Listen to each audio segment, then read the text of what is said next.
Well, good afternoon, everybody, and welcome to today's free skills webinar, Upskilling Yourself and Your Team for a Post-Pandemic World, brought to you by Pluralsight.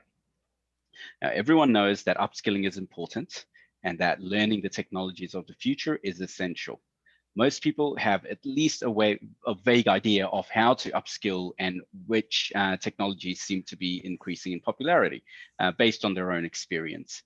However, past experiences can steer you wrong in the face of a black swan event, which is a low probability event that has major impact. And COVID-19 pandemic is one of those events. So today, with the help of our special international guest, we will discuss how to evaluate the long-term consequences of the pandemic on the challenge of upskilling now and the impacts and opportunities that will likely develop over the next few years. Hello to each and every one of you. My name is Shobit Khanna, and I'll be your moderator today. Now, we still do have a few people joining us in the back rows. So while they take their seats, let me take you through some quick housekeeping. Now, please note that the attendees, all attendees for the session are muted and are in listen-only mode. However, we do encourage you to interact with us today. You can do so by using the Q&A panel at the bottom of the Zoom window. We will do our best to get to all of your burning questions towards the end of the webinar or during the webinar.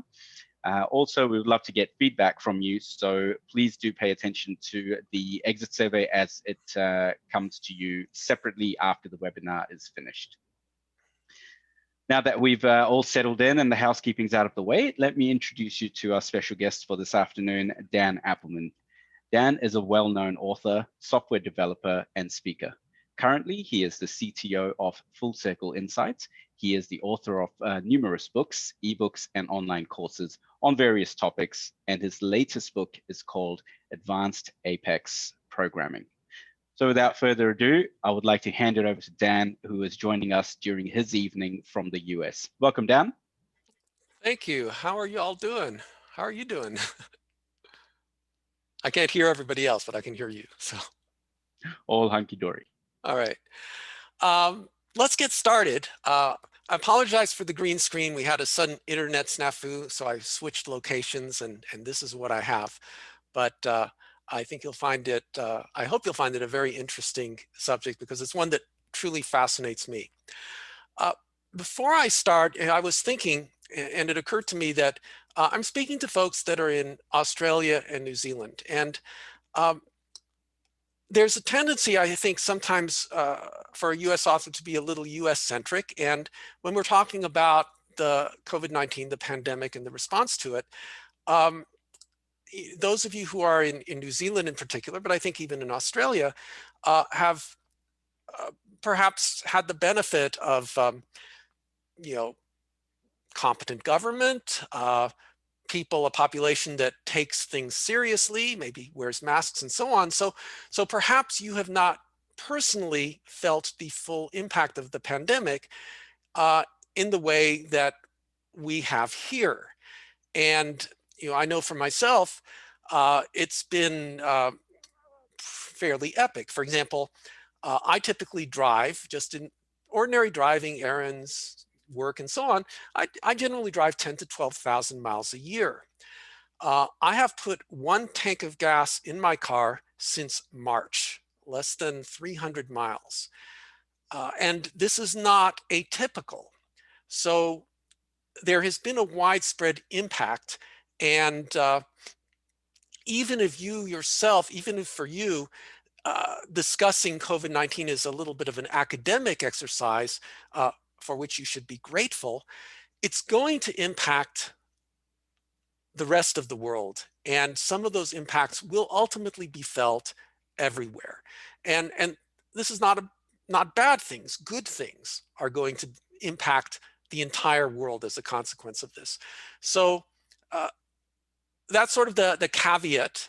I do understand that different people have had different experiences. And through this course, maybe you'll get some insight a little bit in terms of what that experience is like for people who are more intensely living through it.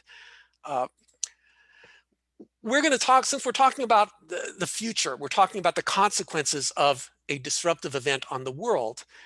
When I talk about the future, I always like to start with a common ground, the things that we know to be true. And this is important because if we don't agree on certain fundamental things, we can very quickly get into pure speculation. I'll come up with some thoughts, some arguments, some ideas, like, where did this come from? It doesn't make any sense. So let's start with the things that we do agree on, that I think that everyone here knows, and we're not going to go into any depth on them. So for example, upskilling is important. Of course it is. You heard that in the introduction. On a personal basis, it offers more access to more opportunities. You can solve more problems. You can solve them more efficiently. You can adopt new technologies. We know that upskilling is important individually. For a team, we know that it's important. A lot of the things that apply to individuals apply to a team. Access to resources, the ability to build solutions more efficiently, to adopt newer technology. And upskilling on a team level is important in terms of cross-training. And I want to talk about that for a moment because it's often neglected when we talk about upskilling. We think about people gaining individual expertise. But when you're looking at upskilling a team, I think it's incredibly important to focus on cross-training. Imagine two teams. One has 4 experts in particular technologies. That's great. Your team has great expertise. But then you lose one of those people and you have this gaping hole. You've lost institutional knowledge, which can lead to horrific consequences depending on what skills have been lost and costs and delays. If you upskill your entire team, if you cross-train them, then you may not have top experts in every technology, but if you lose someone, the team can go on. You don't lose a beat. You can continue operating effectively, and you can bring in someone new and cross-train them in the disciplines. So when I think about team upskilling, I put a very high value on cross-training as compared to just each individual becoming an expert in a specific technology. Something to think about. So that's the first thing. The second thing that I think we all agree with is that keeping up with technology is hard. What you see here is one of my favorite pictures that I always bring up when I talk about learning technology. This is from the book Through the Looking Glass by Lewis Carroll. It is the sequel to Alice in Wonderland. And the story behind this image, for those of you who have not read the book, is this.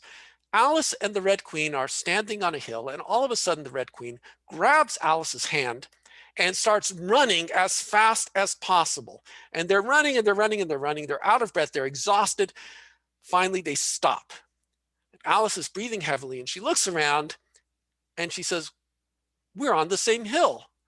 We haven't gone anywhere." And the Red Queen looks at her and she says, "Well, of course not.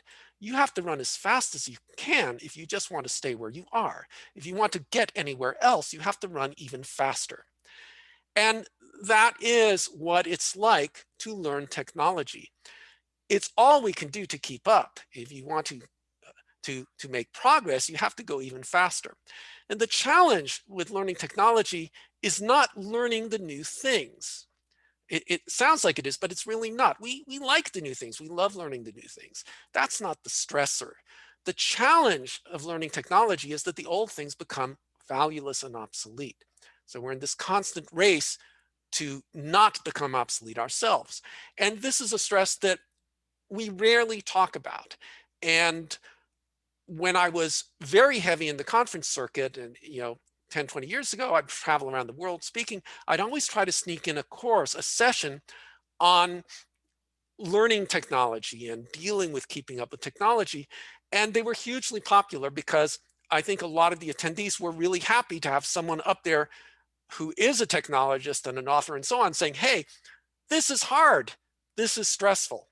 So these are things that we all agree with. We know upskilling is important. We know that keeping up with technology is hard.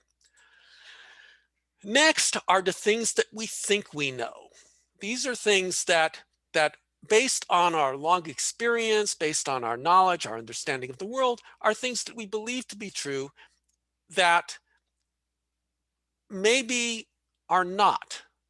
That our past experience in the event of a disruptive black swan event, our past experience can become obsolete. So one of the classic historical examples of this happened during the Industrial Revolution, where you had lots and lots of families on farms and kids grew up on farms, and then they would study in school and go off to cities to work in factories.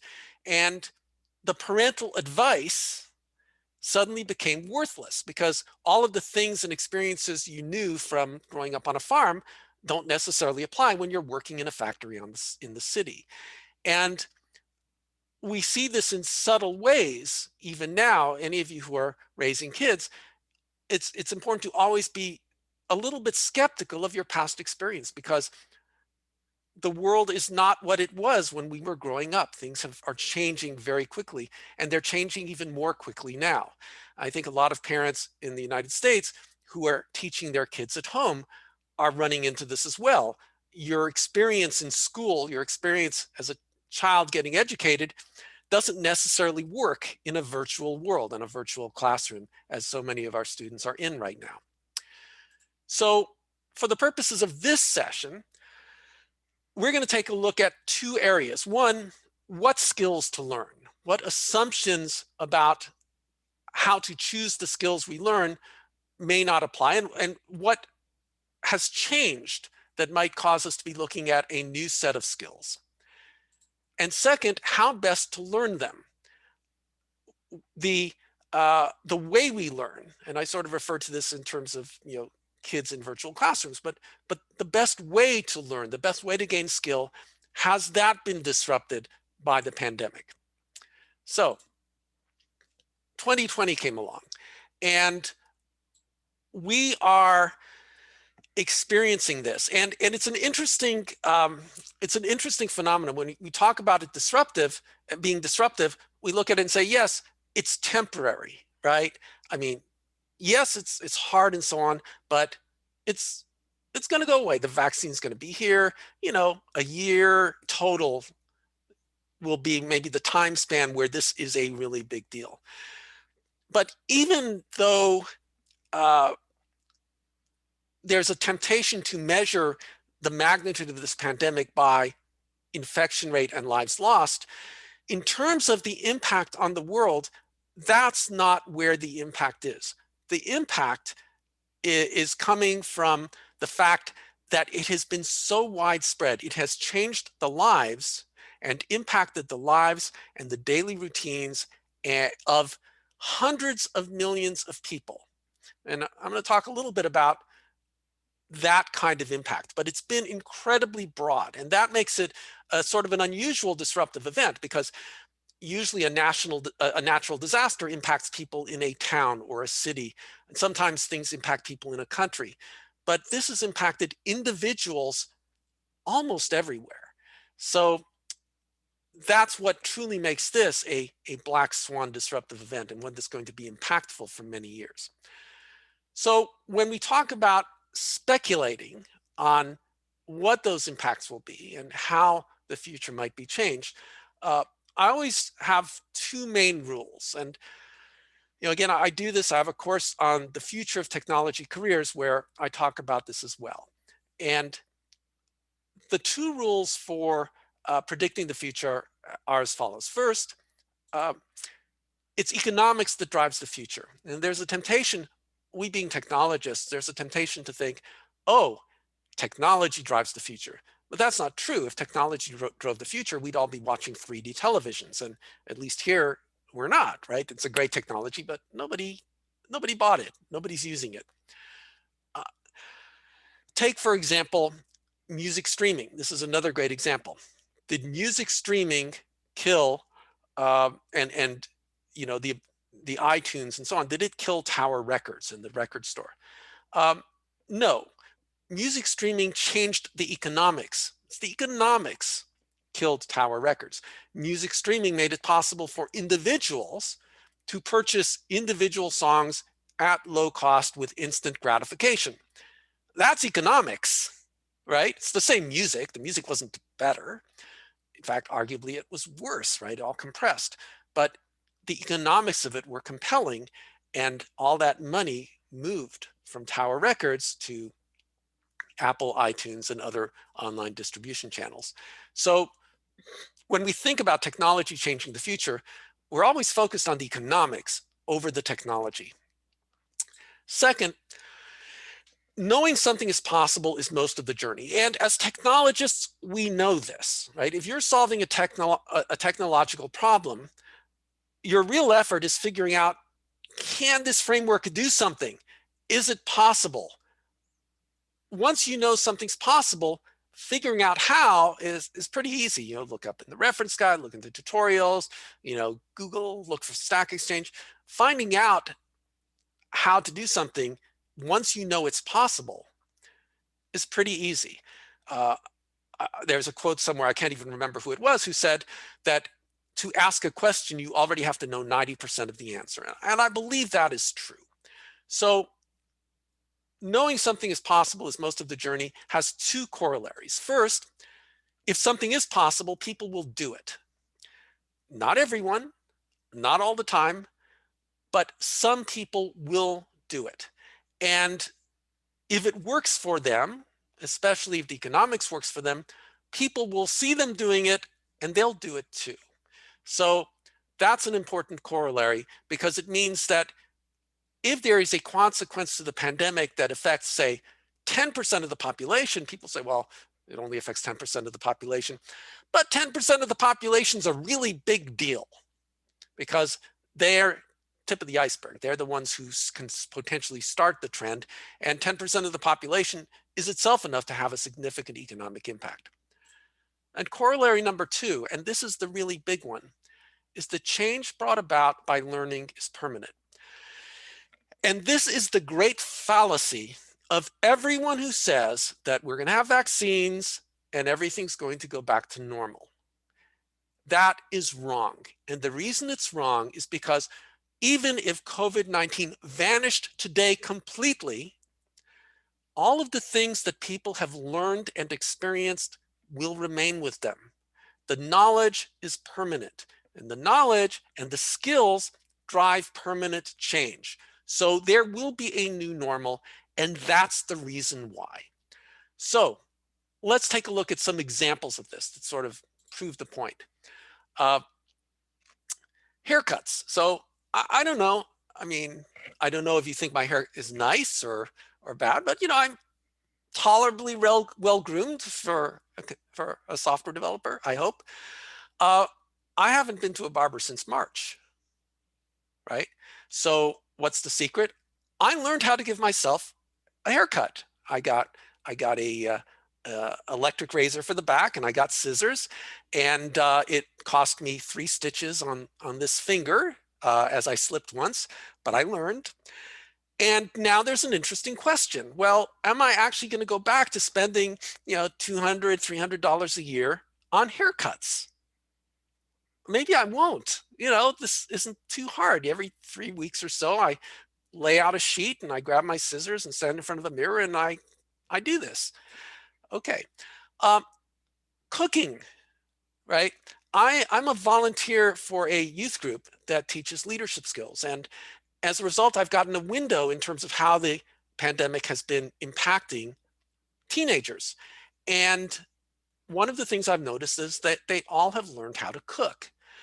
So what happens to the restaurant industry over the long term, using the United States as an example, when hundreds of millions of people who maybe never cooked before now know how to do it, and they know how inexpensive it is? Well, it's not going to kill off the restaurant business completely. Of course not, right? But remember, corollary number one, if people know how to do something, they will. And what happens if there is even a shift where, you know, 50% of the population eats out less often? That's going to have a huge economic impact on the restaurant business and the supermarkets and the grocery business. Grocery delivery is huge now. When the pandemic started, you know, you'd have to fight to get a delivery. You know, you'd have to like stay online and keep clicking to try to get a delivery slot, 3 days from now. Today I had Costco delivery. Time from order to delivery was 3 hours, right? And that's pretty much same day delivery from, I have access to, I think, 4 different groceries and so on that I can get delivery. There's multiple food delivery services. Do you think when COVID-19 goes away, that's going to stop? No, it's convenient. A lot of people are going to keep doing it. So here what we're talking about is the knowledge causes permanent long-term consequences. And now we're going to turn and take a look at what that means in our world in technology. Working from home is possible, right? Almost everyone I know in technology is working from home now. And a lot of people who are not in tech are working from home now. Now, there are some businesses who say, oh, we're going to get back into the office as soon as possible. We're really looking forward to it because working in an office is better. The synergy of people working together, water cooler talk, all that kind of stuff, right? And some companies are going to do that, but this is going to be a long-term permanent shift. How do I know it's going to be a long-term permanent shift? Because there have already been some companies who've done studies and they've discovered that they're even more efficient with their team working from home. Now, if I am an innovative executive and I say, hold on a minute, I get more productivity, I don't have to feed them lunches, I can hire people. If I'm hiring everybody remote anyway, I don't have to hire them at Bay Area salaries. I can hire the ones in Kansas, right? Or Arkansas or in the Midwest, right? Where people are struggling and salaries are lower. I don't even have to outsource. I don't have to go offshore with the challenges of language and culture and time zones. I can find lower cost communities in my own time zone, right? I don't have to lease as many offices, right? Our own company, Full Circle Insights, we haven't been in an office since April. And, basically like this month, our landlord said that they're going to raise our rent. And our reaction is, really? So we're out of there. We don't need an office, right? We were already very distributed. So switching to distributed work for our company was very easy, but it works. It works very well. I'll talk a little more about that later. The economics drives the future, and the economics of working from home is very, very compelling and will be very compelling for a lot of companies. So a lot of that, not everywhere, not always, but a lot of that's going to be the new normal. And of course, that's already driving here in the United States some significant moves. If you want to rent a moving truck right now to leave California, it costs 10 times more than to rent a one-way truck to come into California. Because a lot of people, including people I know, have said, you know what? Why should I pay Bay Area real estate prices? I can move. I don't even have to leave California. I can move an hour away. What was an impossible commute, right? But now I can move. I can buy a bigger house, have cash left over, and work remotely permanently. So people are doing this because, again, the economics drives this, and they're doing it because they know it's possible. It works. So that is the idea of distributed employment is here for good. Virtual meetings and conferences. Now, I expect, here we are on a webinar. This is not as much fun as meeting in person, right? I get it. Absolutely, it is not. The virtual sessions, virtual conferences that I've been to have been not as fun, right? They haven't been. They haven't been as good. But they've had their advantages too. Take PS Live, right? This is a Pluralsight session. Take PS Live. I thought they did a really good job under the circumstances of putting together this conference, but they were also able to reach a whole lot of people, right? Instead of people having to spend a lot of money and commit a whole block of time to come to Utah, people could attend from around the world whenever they wanted and see these amazing sessions. Now, the folks at Pluralsight, I'm an author. I'm not employed by them, but I'm an author with Pluralsight for a reason. I have a lot of respect for their leadership and for the decision making and so on. Do you really think that next year's Pluralsight, which hopefully will be in person, will be only in person? They'd be fools. Of course, they're going to have some sort of virtual experience to go for it. Why would you walk away from this opportunity? So you're going to see more virtual meetings and more conferences. And then people will say, and you're going to have more of these kinds of Zoom webinars, and people will say, oh, Zoom fatigue, right? You're watching this now, you're probably also experiencing a certain amount of Zoom fatigue. And I feel it too, right? But when we talk about Zoom and virtual conferencing, there's a tendency that people have to think about it in terms of what technology exists now. And that is a huge mistake, because Zoom's changing already. It's going to change more, and there are going to be more things. And I'm going to talk more about that shortly. Kids are using Zoom. They're now communicating virtually, right? With teachers, with each other. The youth group I volunteer for, they're meeting online. They get online and they play games and they hold sessions and they do all kinds of stuff online. The things you learn as a kid are permanent, right? That's never going away. COVID-19 is going away, but this knowledge is not going away. So the pandemic's going to be gone, the economy is going to recover, but these things that we now know are possible, that everybody has experienced personally, that's permanent. That's going to be hugely impactful. So what does that mean in terms of skills to learn that are not the things that you would think of just normally, right? These are the things that are changed and accelerated by the pandemic. The key technology, the key change is that Zoom is primitive. The argument that everyone makes now regarding virtual experiences is we're fatigued, they're not immersive, they're not engaging, right? And the extrapolation is, the mistaken assumption is it's going to stay that way. And that's wrong. It's absolutely dead wrong. And the reason we know it's wrong is because we know that it is possible to create engaging online experiences that are so compelling that you don't want to leave, that are so compelling that they can capture your attention for hours and hours on end so you don't even want to eat. And you know this personally if you've ever played an online video game or ever watched a teenager or a kid playing an online video game.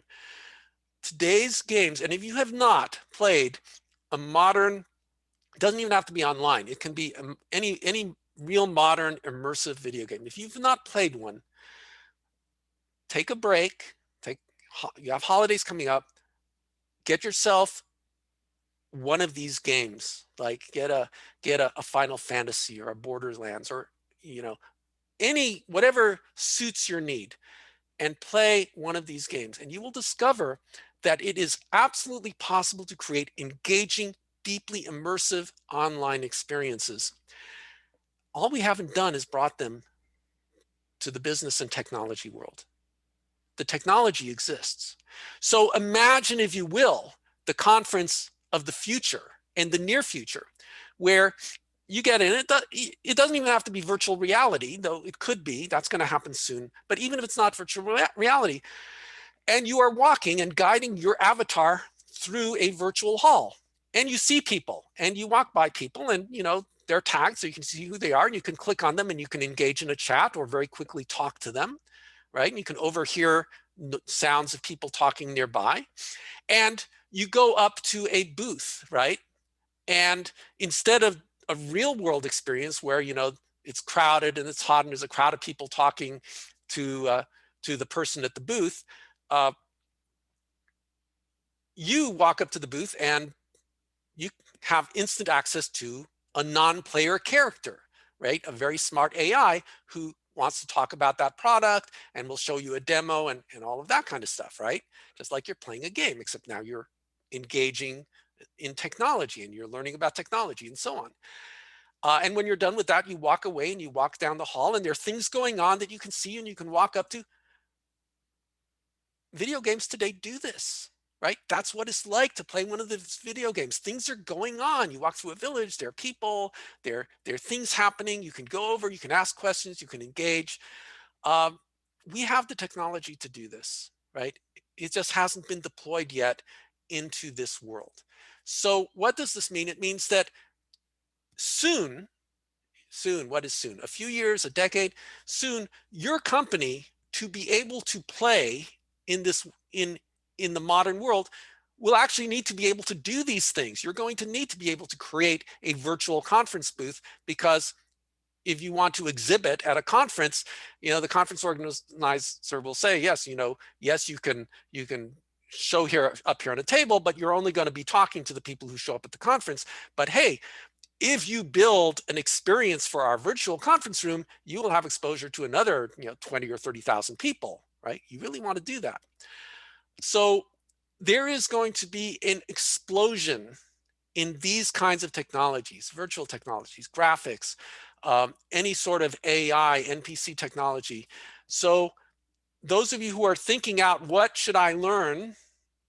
Or those of you who are looking from a company strategic point of view of what technologies should I be paying attention to, you should be absolutely paying attention to gaming technologies as they will be deployed in other areas. And I don't know if you've seen Ready Player One, wonderful movie, wonderful book.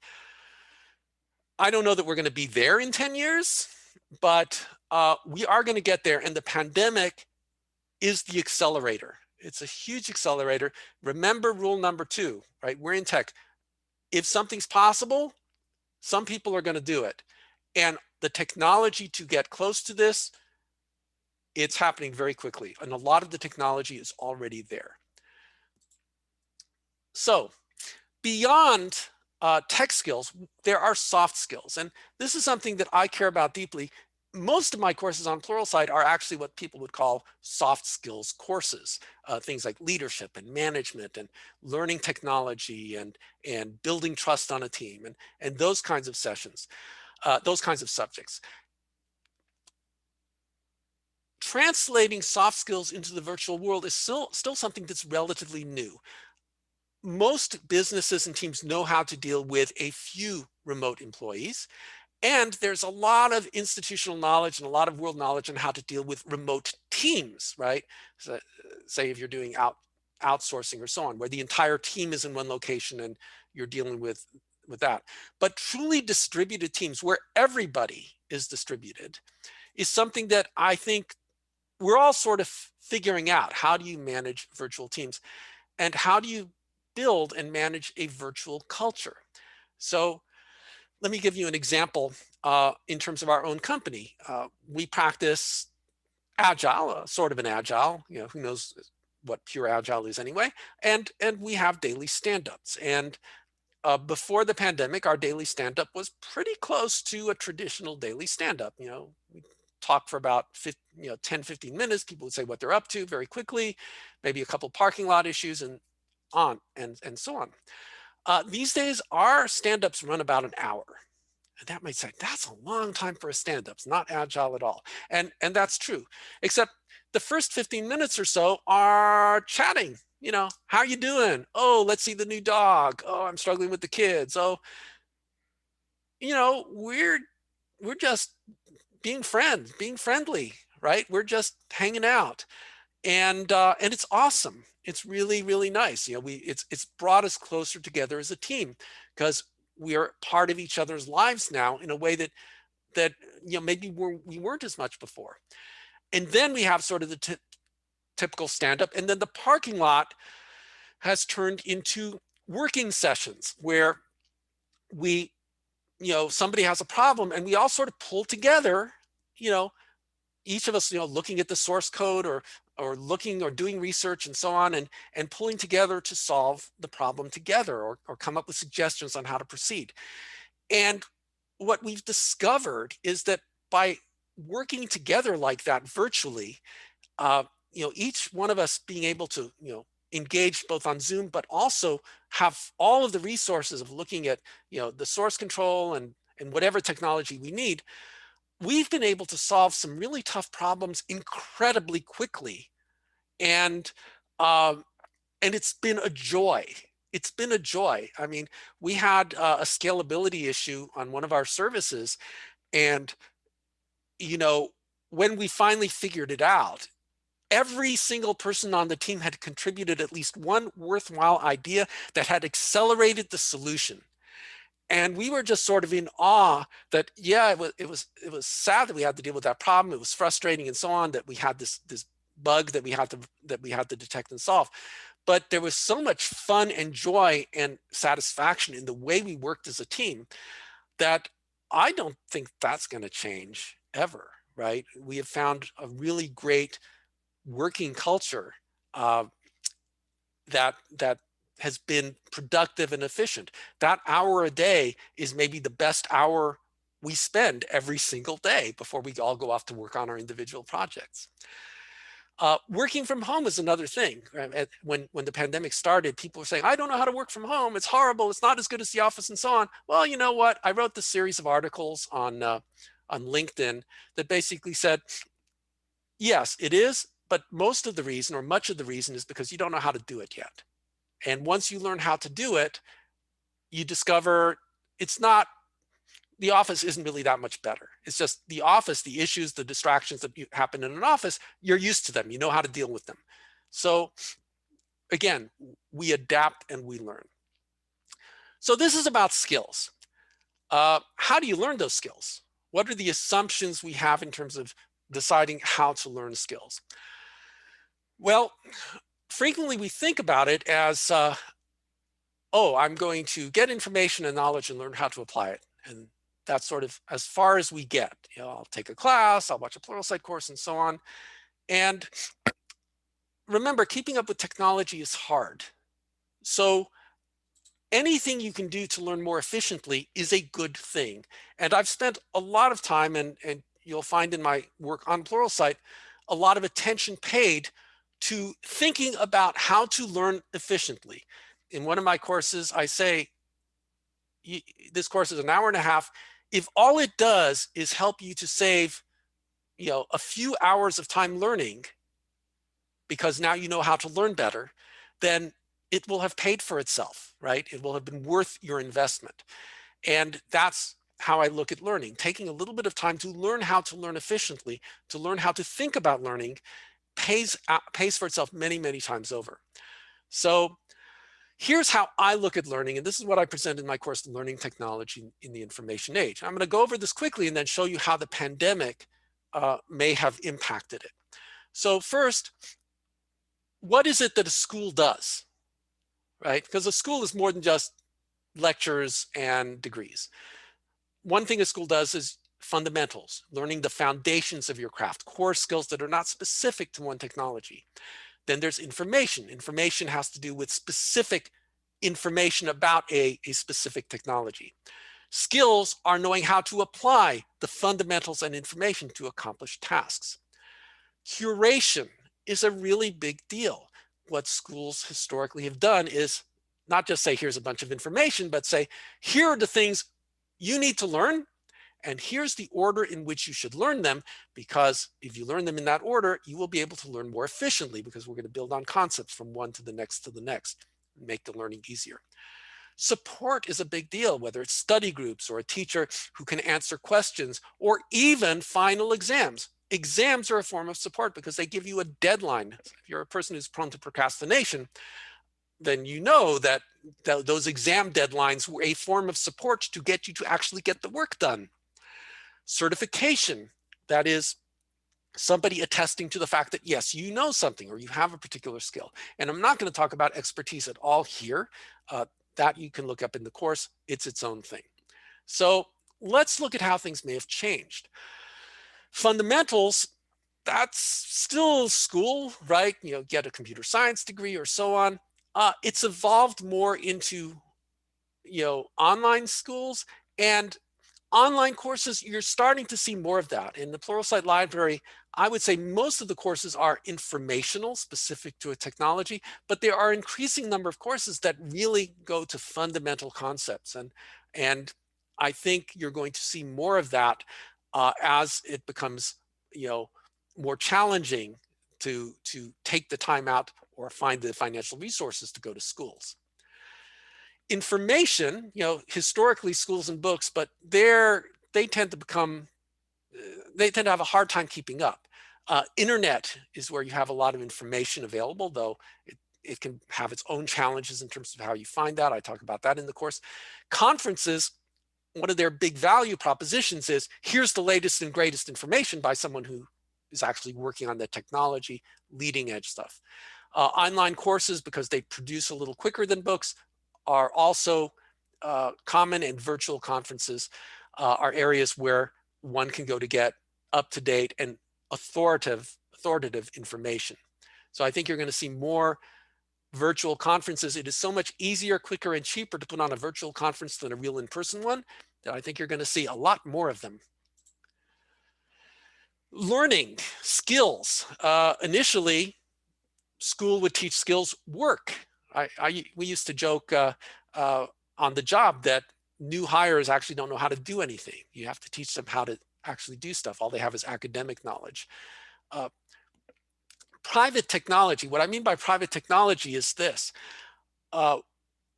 Way back in the day in ancient history, the only way to get access to technology was through schools. They were the ones who had the expensive computers and so on.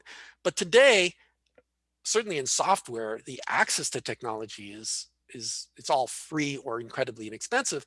Even hardware. Take the example I like to use is if you want to become a Cisco certified network engineer, you can buy the hardware for a lab for a few $100s on eBay. And if you want to build a large network, you can build it all online, do your learning and then tear it all down. So it doesn't cost you that much. YouTube. My godson was cleaning out and repairing a carburetor. He learned how to do it on YouTube. He just found people who were doing it and figured it out. Boot camps are another way. Online courses, and of course, Pluralsight's now doing online projects. So you're seeing increased evolution, again, more distributed, more virtual, less need to learn skills at school or at work. Curation. This is where schools and books actually have the greatest value. This is where Pluralsight courses have value, right? Everyone says, oh, it's on the internet, it's for free, everything's there. Of course it's there, it's all for free, and yet try to find it in an order that makes sense, that's current, that tells you what's important. You can spend hours and hours and hours getting free content and getting lost in it. What books and courses and so on give you is somebody, more than anything else, who thought about, here are the things that are important for you to know, and let me present it to you in a way that builds on concepts one after the other, so you'll be able to grasp it more easily. Remember, anything you can do to learn more efficiently is good and important. And where I see the future going is personal curation, which is being able to go to an AI and say, hey, here's what I know, here's what I want to learn, here's the type of learner I am, right? Visual or audio or experiential. And based on past experience, you sort of know how quickly I learn. Create for me a curation, create for me a program of learning, a combination of courses and so on.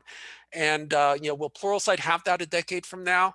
No, they're halfway there now with Skill IQ and so on. So yeah, absolutely, that kind of personal curation AI is going to be there. So yeah, study AI. Support. I talked a little about support. I think you're going to see more and more in the form of learning communities, right? People who get together, who support each other, help each other, offer advice, and so on. And again, it's virtual, where if I want to meet up with people who are interested in a specific technology, I'm no longer limited to the people who happen to live within, a half-hour drive or even a 1-hour drive from me. I can get together with people who are interested in that, who want to learn it, who are at the same level as I am everywhere in the world, and we can work together to learn something. And that is going to be huge. Certification, right? That used to be the sole province of schools, right? You have to have a degree. And one of the things that was mentioned earlier, nowadays I work in the Salesforce space. I used to be in the Microsoft space, but for the past decade or so, I've transitioned into the Salesforce space. And one of the things that's been fascinating is the way this ecosystem, the Salesforce ecosystem, has looked at learning and certifications. What they realized was that as a CRM system, which was what they weren't getting a lot of respect. They needed a huge number of people to implement and administer and develop on their platform, but they weren't teaching it in schools, and a lot of people weren't paying attention to it. So what they did was basically built their own learning system. They built a system called Trailhead, which is definitely worth a look. They offered their own certifications, and in doing so, the certifications and the learning that they provided had real value. So much value that a huge number of people who are not even college educated were able to, and still are able to, enter this ecosystem, make really excellent salaries because they don't have a college degree, but they have the Salesforce certifications, which have actual meaning and relevance. So I think what you're going to see is a devaluation of the traditional certificates, the college degree, and more attention and more value given to specific industry or technology certifications. And the certifications serve two purposes. One is to attest to what you know, but also to help you figure out what to learn. They're a form of curation. And again, this is something that Pluralsight Skill IQ, I think, does really innovative work. And again, I look at Skill IQ and I look at, this is really interesting. I can't wait to see what they have a decade from now. It's going to be remarkable. So there you have it. COVID-19 has had two distinct impacts. One is the new normal. There will be a new normal. And I think I've made a case for some of the areas where that will manifest itself. And a large part of it is it's going to accelerate trends that already existed. I think the remote work and distributed work was going to happen anyway, except that instead of taking 50 years, it's going to take a decade or maybe less, right? Because one has to be very careful when setting time frames in technology, because it's very easy to be off in either direction. And I feel very confident in my predictions of what is going to happen. I am less confident in any sense of estimating when that might be. So with that, I want to thank you all for attending, and I'd like to open the floor to any questions, and I'm not quite sure how the questions will work, but I'm going to turn that back to the powers that be. And Thank you very much for that, Dan. Really appreciate it. Very, very insightful. Look, while we are waiting for any questions to come through, let me once again get everyone's attention to the exit survey, which you will receive at the end of the webinar as an email. We would absolutely love to get your feedback about today's session, as well as ideas and topics for future sessions that you'd like to attend. And again, quite a few,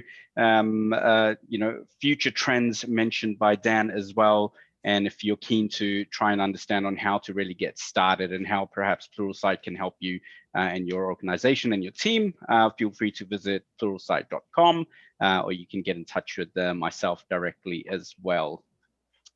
With that, let's see if there are any questions coming through. Dan, I've got a question here around most of the upskilling or learning new skills from a tech point of view. It tends to happen in a business environment where you are an employee. So how can you actually sell or get buy-in from the exec team or the management team on, hey, we need to learn this and we need to learn it now to future-proof ourselves? wow. So, there is one of my courses that I recently updated. It's called Career and Survival Strategies for Software Technologists. And I talk a lot about those kinds of topics, which is how do you sort of reconcile sometimes the business, depending on the company. Some companies have a strong culture of learning. I have a course on that as well. But some of them are like, no, focus on doing your work, or here's the technology that you need to know to do your job, and that's it. Or you come to them and say, there's this new technology that will help us, and they say, no, this is the way it's been, this is the way it's been done, and so on. And there's no magic solution to this, right? There's no, there's sure there are leadership techniques that one can learn. I have a course on that too, that have to do with how one can get buy-in, how can one sell an idea, and there are lots of actually other courses on Pluralsight that discuss these kinds of things. Jason Alba has a bunch of courses, and I forget the names of some of the other authors as well. But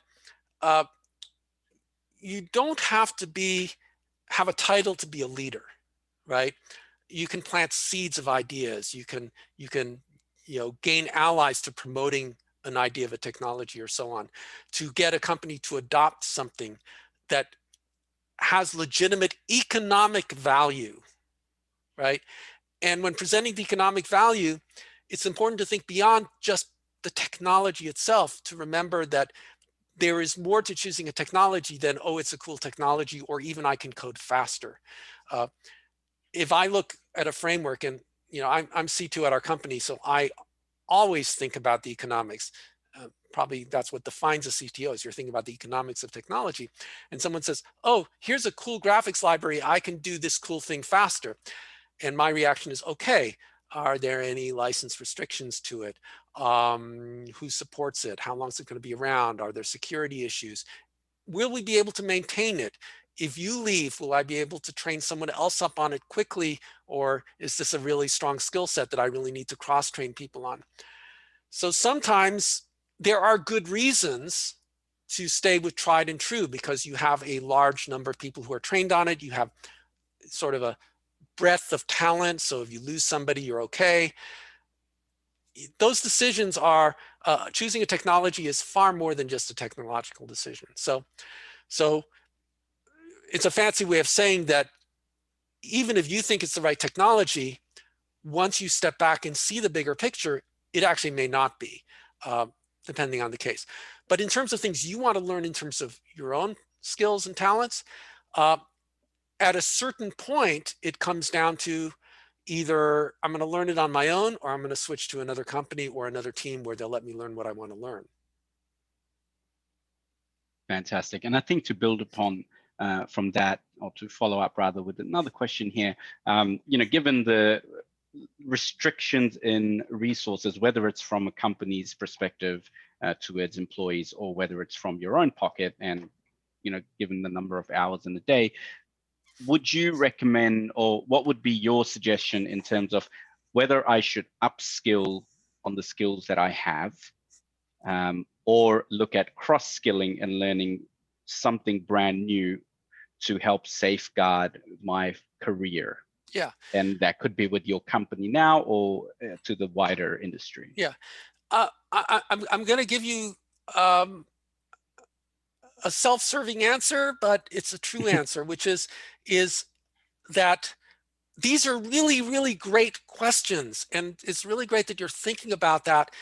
And my courses, Career and Survival Strategies for Technologists and the Future of Technology Careers, I really go into depth. And the couple of hours that you'll spend watching those courses will, I think, give you some real strong insights in terms of how to answer that question for yourself.